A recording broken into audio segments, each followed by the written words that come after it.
Welcome, this is Neco English Objective Past Question, question number 39.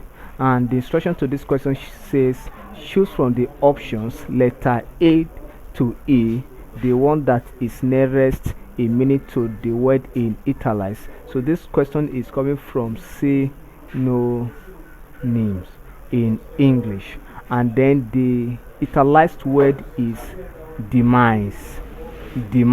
So is the word that is italicized, and the statement say the demise of our uncle affected the family. The demise of our uncle affected the family. The demise of our uncle affected the family. Then option A, adoption. Option B, arrest. C, death. D, disappearance.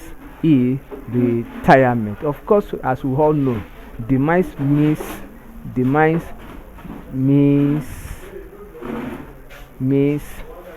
when someone die. So, and it is common in our everyday conventional